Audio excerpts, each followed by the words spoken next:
Hey, everybody, welcome to the Youth Ministry Team podcast. Hey, today we get to do something kind of unique.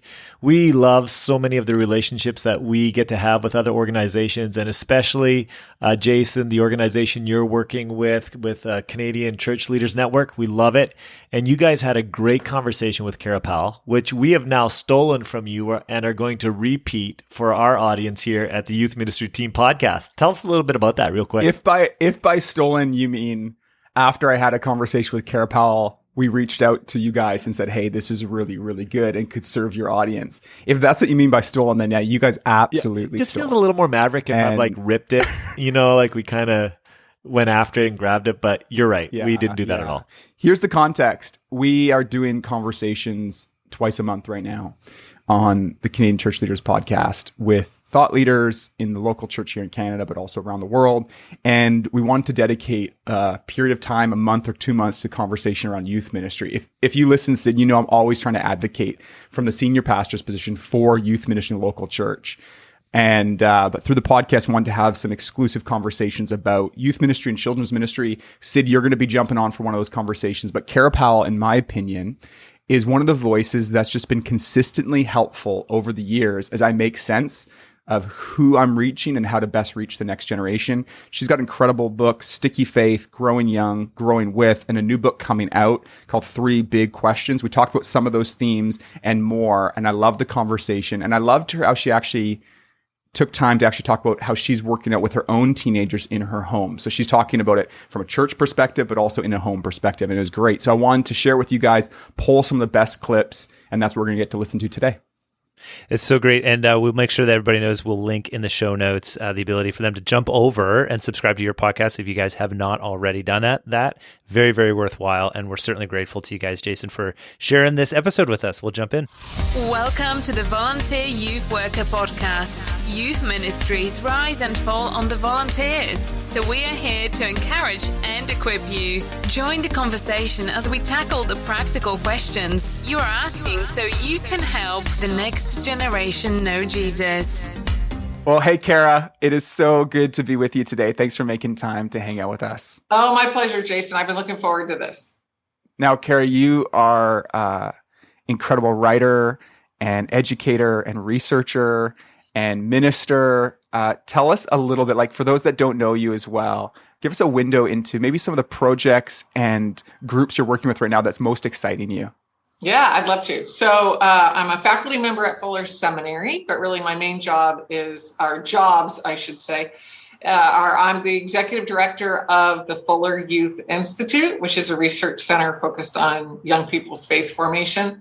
And then I'm also the chief of leadership formation at Fuller Seminary. So I oversee actually a number of centers that are all geared toward serving hands-on leaders in very practical ways.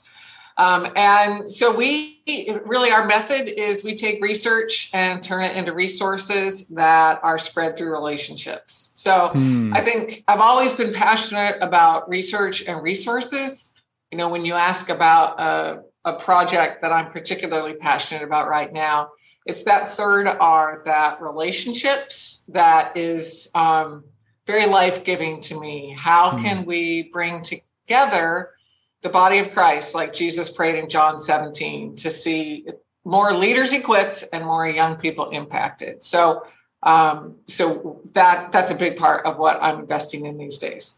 Oh, I love it. And I've been on an interesting journey. Like a lot of people listening, they might have had a season in youth ministry or in children's ministry, and then they, graduate on or whatever. And I don't want to slam the person. Like I've heard some people say, if you're not called to it for life. No, listen, we're all got to make our way through the pathway in churches ministries. But what's interesting with my journey is I feel more passionate about children and youth ministry than I ever did when my job title said children or youth on it. And so when I meet someone like you, Kara, who's like dedicated your life to championing the cause of the next generation, I find myself just like, first of all, thank you so much. I just feel like, well, maybe let me turn it into a question. What's at stake here? Because we're going to talk about, I'm just going to lay the thesis out. I think that every senior pastor needs to make children and youth work one of their primary problems. Yeah. But I think when you someone like you dedicates your life, and we're working really hard to build resources to reach the next generation, educate, what's at stake? Like, why is this so important today to be a conversation that we have? Yeah. Well, honestly, when you ask the question, Jason, what's at stake, the word that pops into my mind is everything.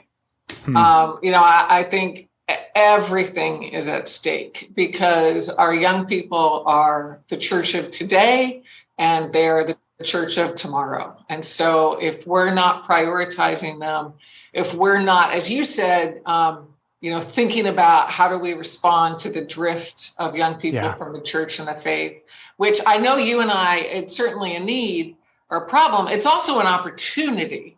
Yeah. And I know you and I have both been influenced by the Great Opportunity Report that particularly looked at young people in the U.S.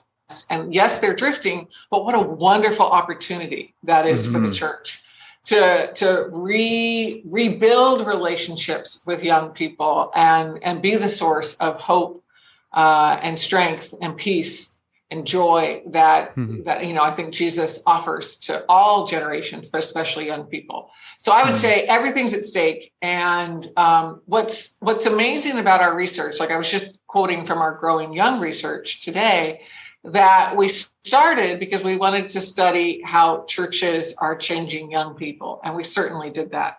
But along the way, we also saw how young people are changing churches. So, I'm biased here, but I can't think of a better way to reinvigorate a church than to have its young people be passionate in their following of Jesus. So I think everything is at stake, not just for young people, but really for all of us. And I know that some of the numbers would be different from the U.S. to Canada. Yeah. And so, but don't hesitate to cite U.S. research on this or generally, because the trends are the same. What are some of the trends and currents? And so, for example, some of the currents and trends, over the last decade have been decreased engagement in the church among millennials and Gen Z. There's also, like on the clergy level, less and less young clergy. What other trends are you seeing that you think are relevant for us to be looking at in terms of plot lines as we look ahead to the state of the church? Yeah. Well, you've nailed a couple of the really important ones. Here in the U.S., and I do know U.S. data better than I know Canadian data. Here in the U.S., the typical church is aging and or shrinking. 18 to 29-year-olds make up 17% of the population, but they're less than 10% of U.S. churchgoers. So we have a dwindling of young people, which is causing, it's one of a handful of reasons that churches are getting smaller. I'll also say when it comes to data, I'm very concerned about what's happening with all generations' mental health, but I'll say especially young people's mental health in the midst of this pandemic. I mean, it was bad before we all went into quarantine, and the distance and the isolation that all generations have experienced, but especially young people. I mean, we're seeing escalating rates of suicides, completed suicides, suicide ideation, et cetera, depression, anxiety. So I'm very concerned about what's happening with young people when it comes to mental health also. I feel like the gap between, and I think I was a teenager, you were a teenager. We always felt like our parents didn't understand us. Like that's always been the case. And there always have felt like a gap, like, Mom, you don't get it. And but I feel like that gap, and I don't know if that's just an anecdotal experience or if that's what the research is showing, but there is a sense by which the disconnect between the average 15-year-old and even the 30 or 40-year-old or 50-year-old in a church, it just seems to be growing. Language, reference points, values. It seems like you're having two separate conversations and missing each other. Yeah. And I think that this has become a little bit of a theme here, Jason. I think that's a problem and an opportunity. Because yes, while the gap has grown, I think once we've earned trust with young people, that they're open to helping us bridge that gap. So, let me just get super tangible. Yeah, please. Dave and I, we're parents of a 20-year-old, an 18-year-old, and a 15-year-old. So we are living, young adult and youth ministry in our house. And in the midst of the pandemic, in the US, when George Floyd was murdered, there was this surge of interest in racial justice and racial reconciliation. And young people in many ways were leading in various cities, various towns, various marches, peaceful protests, et cetera.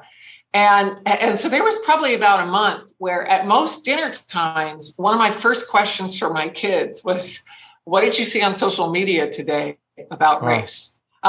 Because I wanted to know, and I wanted us to be able to talk about it. And I've done a lot of things wrong as a parent. Like, we could do a whole other podcast. We can do a podcast series on that, Jason. Yeah. but I'll point out, I think the one thing that I did well is ask a question, really being curious. Young people have radar when we have a particular agenda that we're pursuing. And, my kids and other teenagers will kind of shut me down if they think I'm pursuing an agenda, and maybe rightly so. But if I'm coming in a posture of curiosity, tell me more, how can I learn from you? And so, what I would say to any pastor is when you're starting to feel like there's a gap, blatantly ask young people to help you cross that gap. Ask 3 young people in your church, hey, could we have coffee once a month? And I can just ask you questions, and you can show me what's going on in social media, or show me your favorite 5 images on your phone, because I would just love to understand that better. Yeah. Let's let young people be experts in helping us bridge the gap as we've built trust with them to do so. I kind of want to slow down some of what you said there, because I think it was really profound. There's something about, like, even you just said, like, we were having dinner together and I asked a question. I mean, those are like, that is a decision. That doesn't happen on accident in the average home.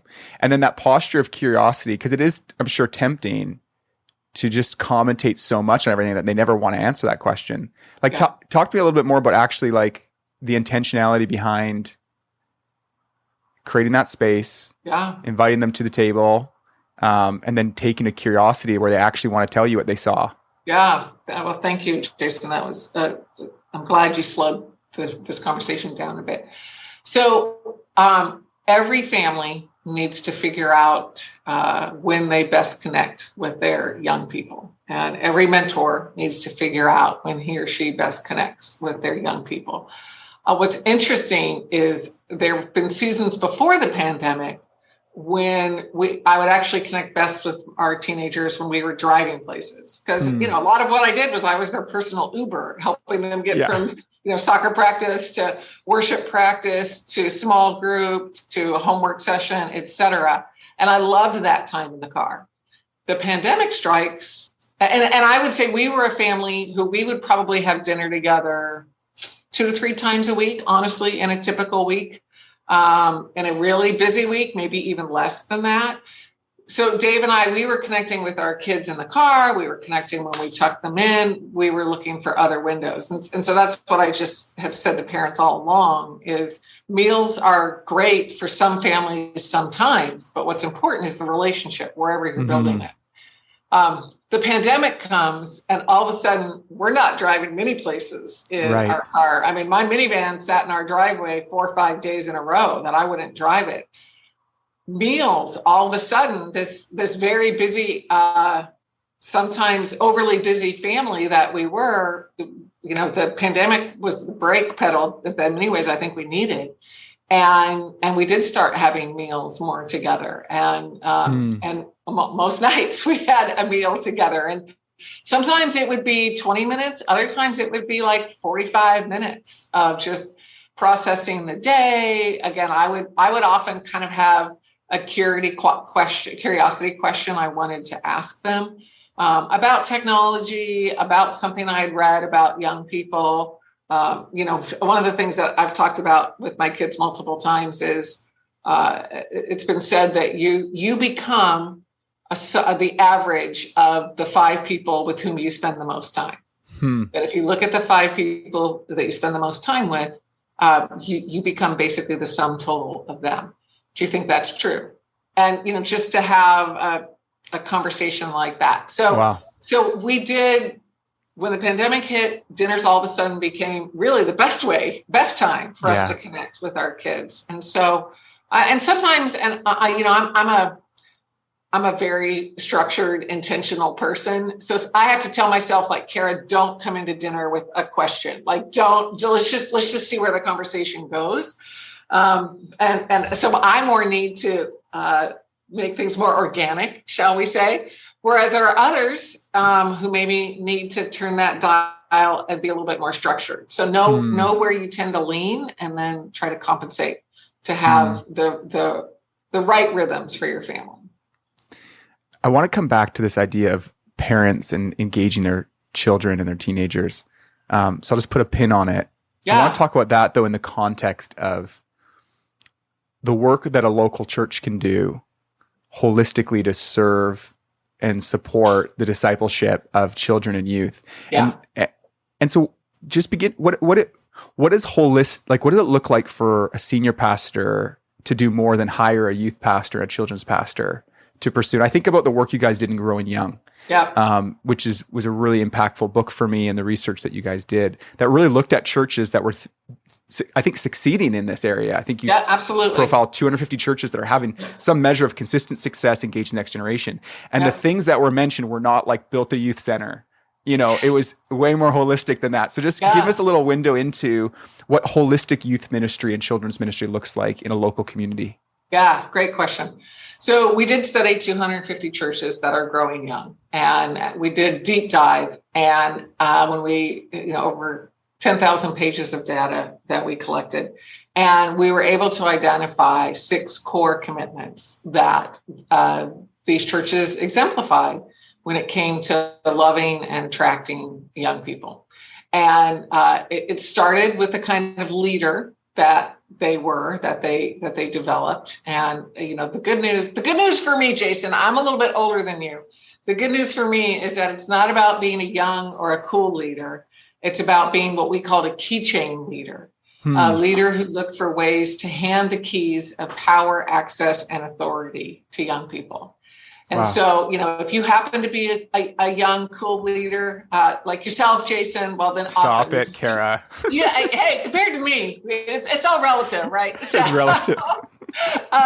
But, for those who are young and hip, awesome. Just keep being that way. And, my teenagers would say just the way that I said young and hip betrays that I am neither young nor hip. So even my language betrays that. But if that is you, then great, be yourself. But for all of us, how can we hand keys over to young people? How can we build genuine relationship with young people? One senior pastor we interviewed said something so powerful. He said, for young people, warm is the new cool. So it's not about, being hip even throughout your church. It's, are you a warm environment? Another one of the core commitments that we identified was neighboring well, and how much young people want to be invited into sacrifice, into giving for their local and global neighbors. So there is no single lever, to your point about it being holistic. There's no single lever that works with all young people. What we saw churches do was think about their leadership, think about their community, think about their teaching and how they did or didn't talk about Jesus. Think about how they empathize with young people. And it was really making progress in all 6 of these areas that seemed to set these churches apart. Tell me about the point on empathizing with young people. Yeah. What do you mean by that? Yeah. Millennials and now Gen Z have been so maligned by those of us who are older. We have criticized, we have condemned, we have judged. And what we saw growing young churches do is they didn't judge young people, they journeyed with young people. I mentioned earlier, I'm so interested in building relationships with others, and I've been getting to spend time with more Catholic leaders. And Catholics talk about accompaniment, that a lot of mentoring is accompanying somebody else in their journey as you together journey. And that's what we saw growing young churches do. They had adults who were accompanying young people. And sometimes it didn't come easy. I think about this church in Indiana, where they decided to prioritize young people more. And there was one particular senior adult. She was in her late 60s. We'll call her Evelyn. Evelyn felt like, gosh, my church is now prioritizing young people instead of me, and I don't know how to relate to these young people. And so the pastor said, well, I'll tell you what, Evelyn, I'm going to put you on a committee with some young people. And so it was an intergenerational committee for this church of about 200 or 300. And all of a sudden, Evelyn spent time with young people. And they no longer became someone who sits across the worship center. They became someone who sits across the table. And in particular, and actually our new book, Jason, dives into this more, in particular, when we adults empathize with young people's search for identity, belonging, and purpose. Those were the three things that we saw growing young churches really focus on, and empathetically journey with young people as they're figuring out who they are, where they fit, and what difference can they make. And as Evelyn did that, as Evelyn asked questions, listened, shared more about herself, like she came to not only love young people, but they loved her in return. Wow. So, that's good news. We're not just talking about those of us over 30 who gravitate toward young people. We saw these thoughtful churches give all adults a vision for investing in young people that paid off. Oh, it's so encouraging. There's a study done in Canada in 2011. I think I'm getting that right. We'll cite it in the notes. And it was similar to the research of Sticky Faith. And it was I think a similar trend, like it was identifying that a high percentage of students, if they followed up 4 or 5 years after graduation from high school, were disconnected from the local church. And then they found, though, what were the consistent factors at play for those who did stay in the life of local church or had meaningful faith expression. I don't know how they quantified it. Sure. But the number one determining factor, one way or the other, was the faith modeled in the home by the parents. And that's similar to what was found in Sticky Faith, right? Yeah. There's this haunting line that you said in Sticky Faith. I don't know if you're quoting someone, but I remember circling it. And you said, when it comes correct me how I get it. When it comes to parenting, you get who you are. Did I get the quote right? Yeah. Yes, it was not me. It was Chris Smith, who did a major study of U.S. young people across a number of faiths, Christianity, Judaism, Islam, Mormonism, etc. And his quote was, he said this at a panel at Fuller, and I think it's in one of his books too. When it comes to kids' faith, parents get what they are.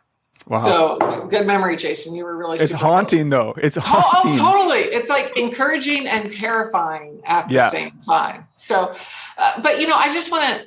I'm actually speaking at my 12th grade daughter's an event for parents sometime soon, and I'm going to pull on some of our research. And so I've been thinking about this. One of the things I'm going to say is what we saw amazing parents do is not be perfect, not at all.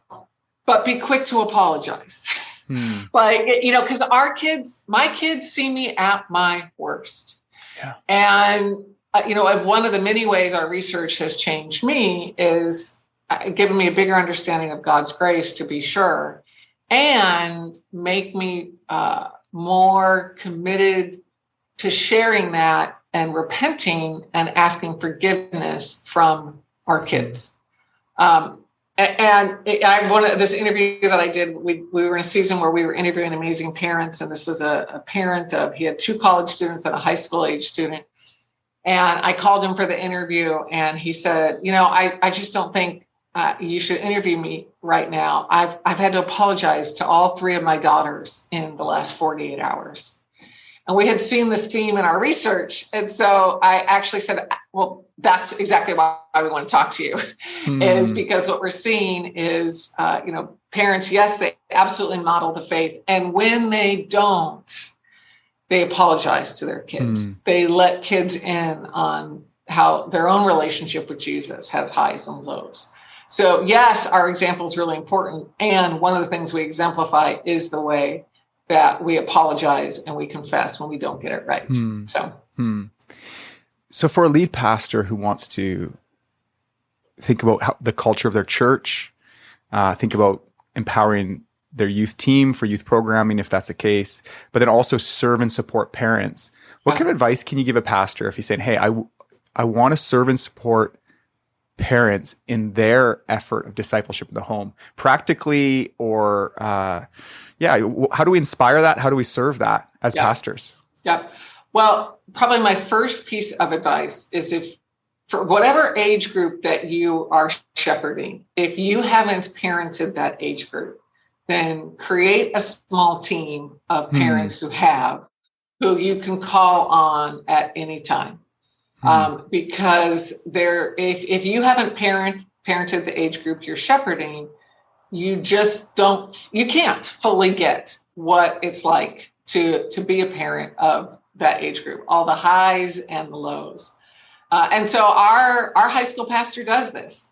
He has 2 wonderful daughters. The oldest is probably 5 or 6.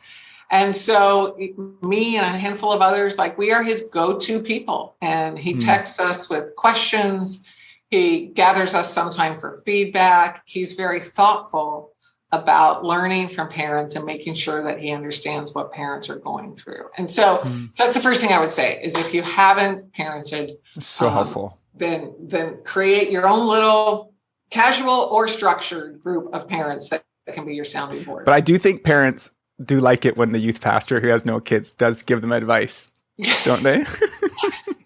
Not so much. I think I had more advice for parents before I had kids than I did before. I had a lot of advice for parents before I had kids. Totally. You knew so much about parenting before you had kids. It was so much easier. Yeah.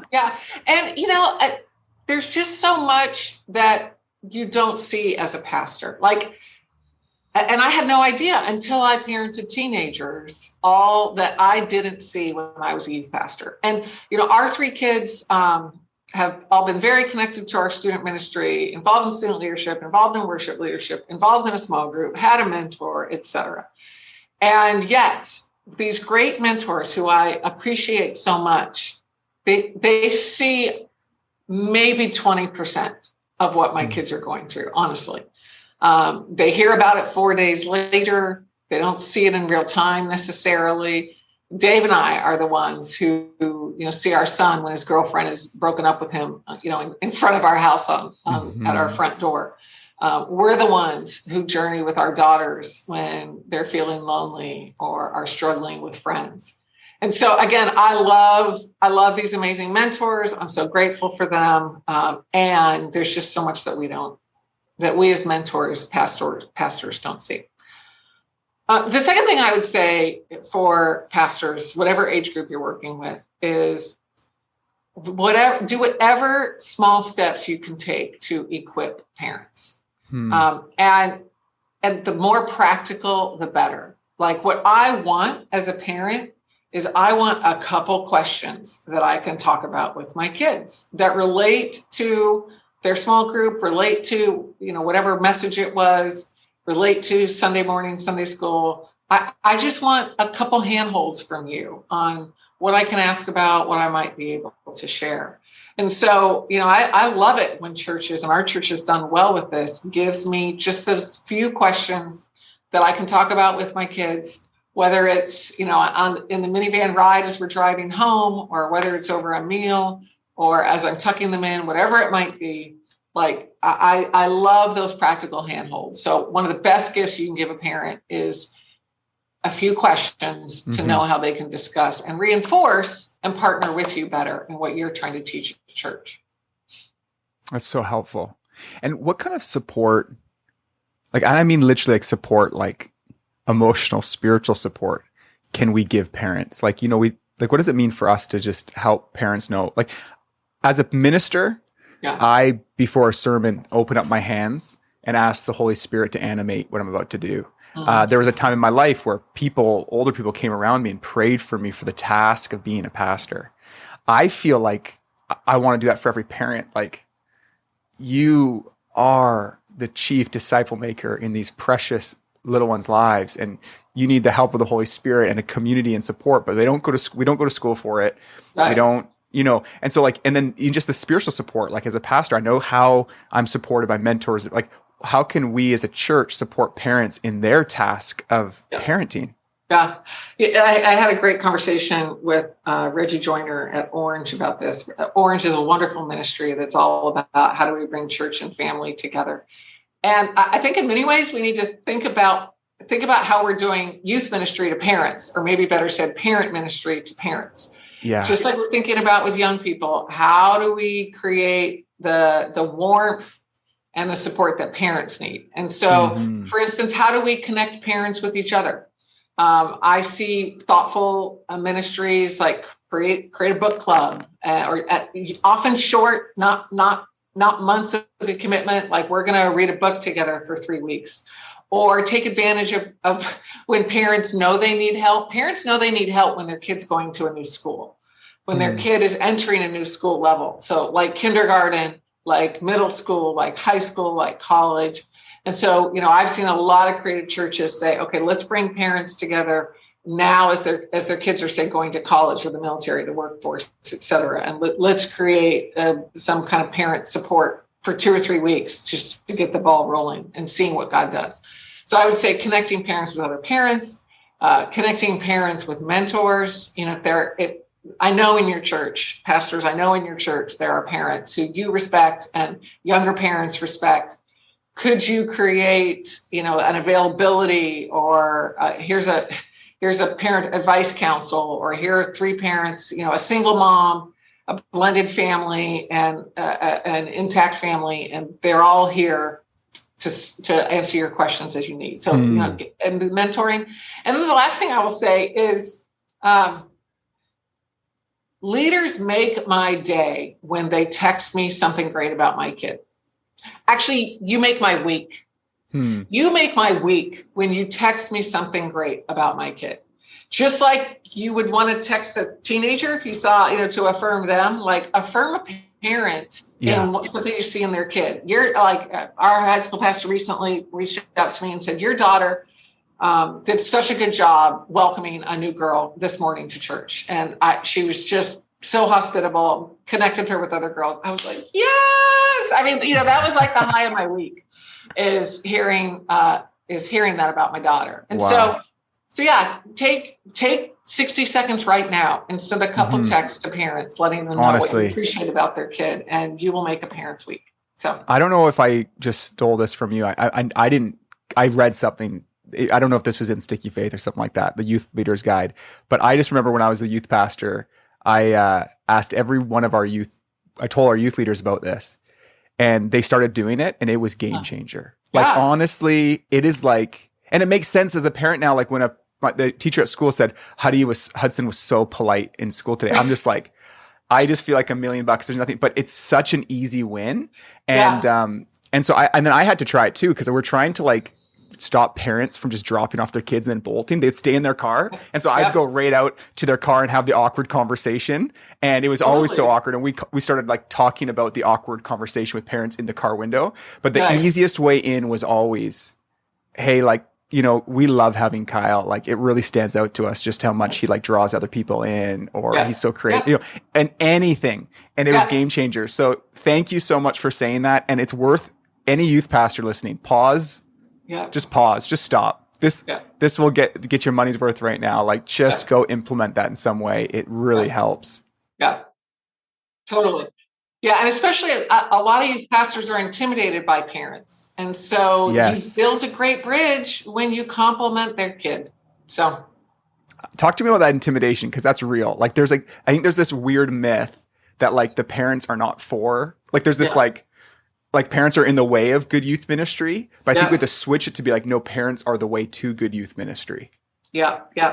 I'll tell you, the phone never looked so big than when I was trying to make parent calls, because I just felt so intimidating. And, I remember being like 24 and talking to parents and feeling like, I don't know what to say. I don't understand what they've been through. I don't want them to think I'm calling because their kid's in trouble. And so, my best advice, and what I ended up trying to do myself, is we've already talked about, like, affirm something about their kid, the questions they ask, the way they dive in to whatever it might be. But then the other thing is ask parents how you can pray for them. And then let parents, say a week later to a parent, hey, I am praying for you. How's it going with such and such? So not just ask for the prayer request, but actually pray and then follow up and find out how it's going. Regardless of whatever gap or intimidation you feel with parents, if you affirm their kids and ask how you can pray, you grow in confidence in approaching them, and they feel more comfortable talking to you about what's really going on in their family. Oh, that's so helpful. Before we wrap today, I really want to talk about your newest project. I'm really excited about it. I love how you say project, by the way. It's awesome. Okay, how do I say it? What do you say? What do I say? I say project, and you say did I say project? Yeah, you kind of say project. Yes, I love it. I get the same comment. I think I'm in good company because most of our listeners are Canadian. I think with resource, do we say it differently?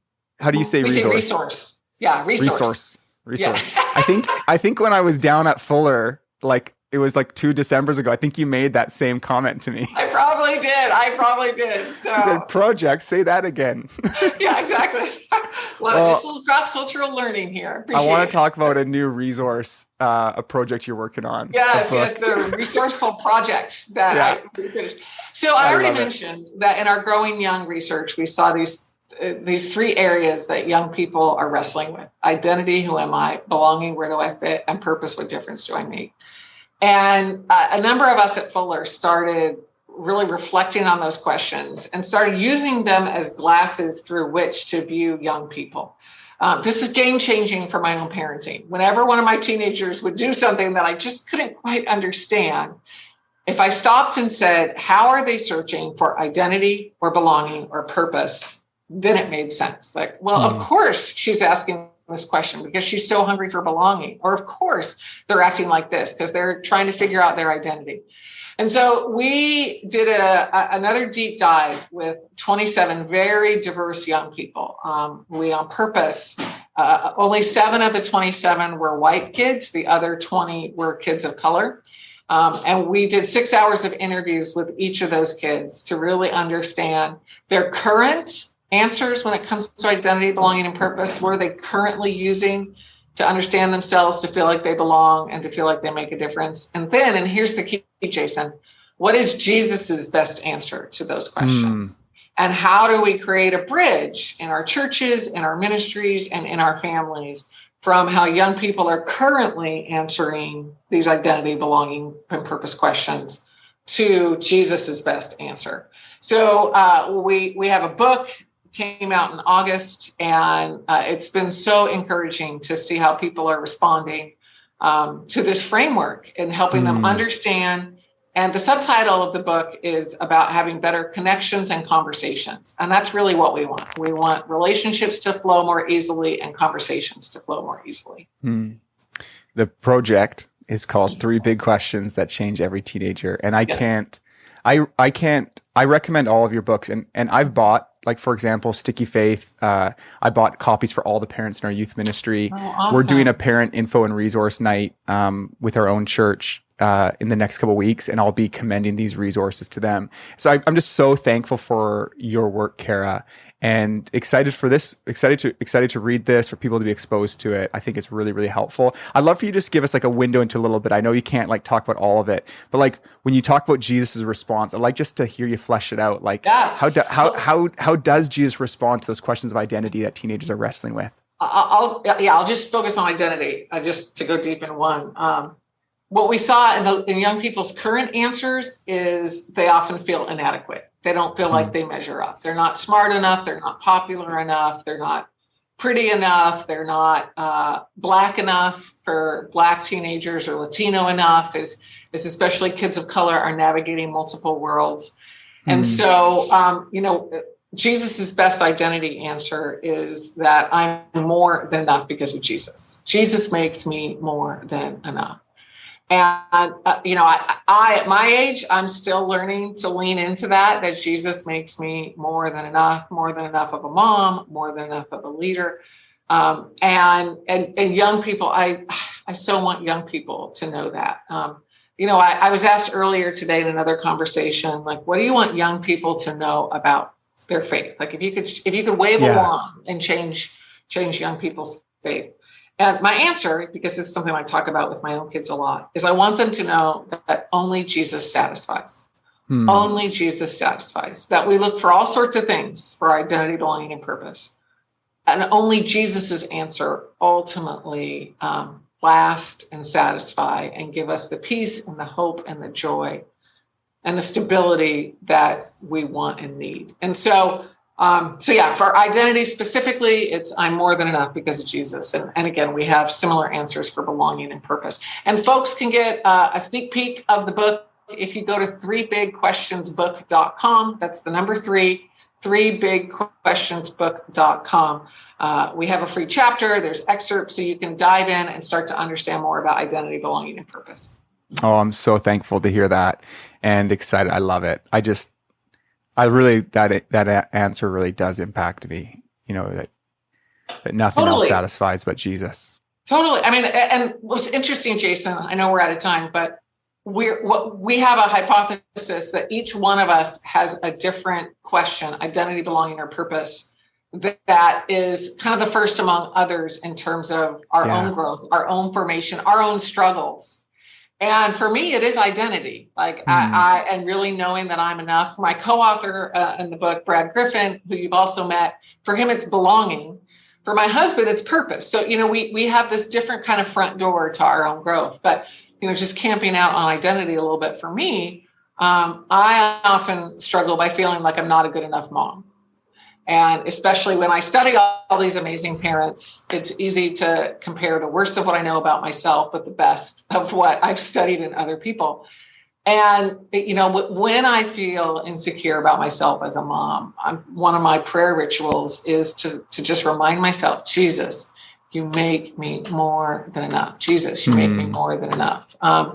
And so, that's something I pray for myself regularly because I'm learning to experience Jesus' full answer for myself too. So, Well, I'm so thankful for our time together today. Yeah. Thanks for giving so much time and for the work you're doing. We're all benefiting from it. So thank you so much.